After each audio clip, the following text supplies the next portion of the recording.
पिछले कुछ दिनों से वक्फ संशोधन बिल को लेकर के जनता दल यूनाइटेड में जिस तरह की बातें सामने आ रही थी और जिस तरीके से एक के बाद एक अल्पसंख्यक समुदाय के नेताओं के द्वारा इस्तीफा देने की खबर सामने आ रही थी, उसके बाद से जदयू ने आज एक बड़ा स्टेप उठाया।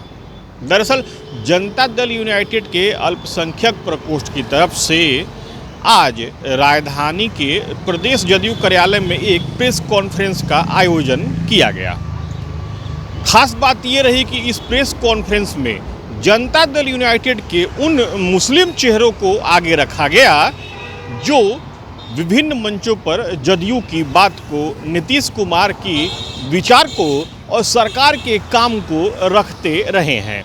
इनमें एमएलसी प्रोफेसर गुलाम गौस, खालिद अनवर के साथ साथ जितने भी वक्फ बोर्ड हैं उसके चेयरमैन थे, साथ ही साथ जदयू की प्रवक्ता अंजुम आरा और अल्पसंख्यक प्रकोष्ठ के प्रदेश अध्यक्ष अशरफ अंसारी भी थे। इस पूरे मामले में जो कमान थी वो अंजुम आरा ने संभाली हुई थी। प्रेस कॉन्फ्रेंस हुआ भी।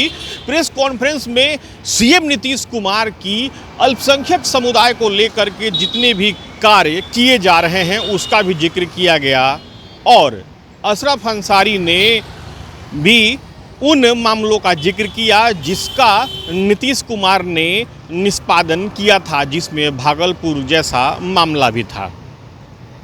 इस पूरे प्रेस कॉन्फ्रेंस में सबसे रोमांचक मोड़ तब आया जब जदयू के जितने भी नेता थे उन्होंने पत्रकारों के सवाल को नहीं लिया और सीधे सीधे थैंक यू कह करके उठ गए।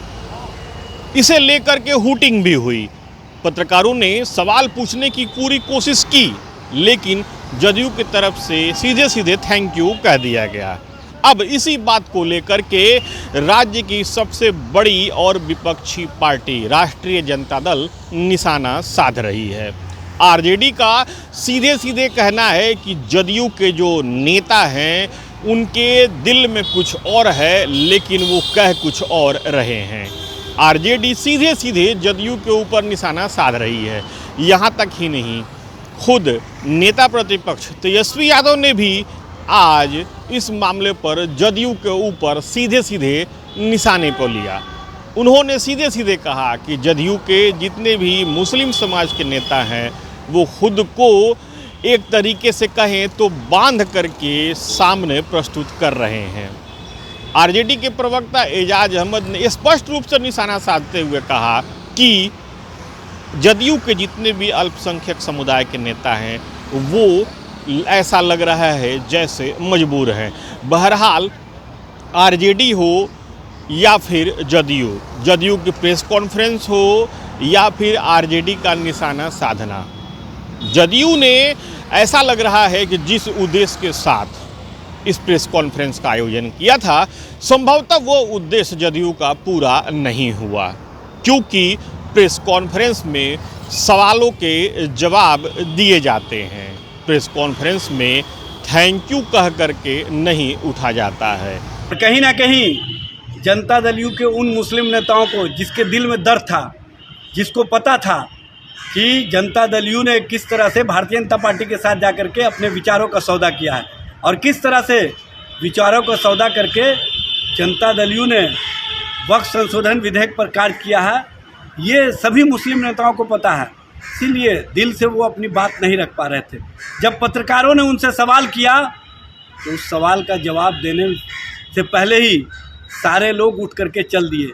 ये स्पष्ट रूप से इस बात का संकेत है कि मुस्लिम नेताओं को जनता दल यू दबाव बना करके और प्रलोभन दे करके चाहती थी कि अपनी बात रखवा लें और भारतीय जनता पार्टी के साथ जो खड़े हैं उसका कहीं ना कहीं सर्टिफिकेट ले लें। लेकिन ये सर्टिफिकेट उनके लिए उल्टा पड़ गया और मुस्लिम नेताओं के दिल में जो कसक थी, जो दर्द था, वो दर्द का इजहार करने से पहले ही कहीं ना कहीं इस बात को समझ गए कि ये हमारे और हमारे समाज के खिलाफ जो कार्य हो रहा है ये दबाव का नतीजा है और दबाव के कारण वो लोग बैठ तो गए लेकिन उनके चेहरे पर कहीं ना कहीं उस कसक की, उस टीस की झलक दिख रही थी।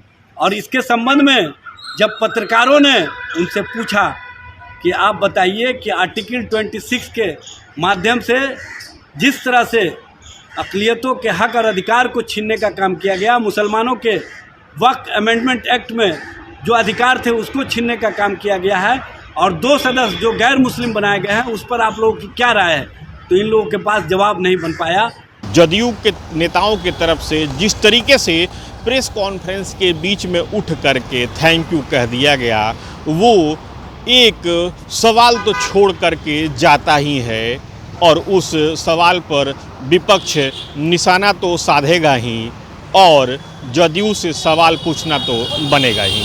श्वेत कुमार, TV9 डिजिटल,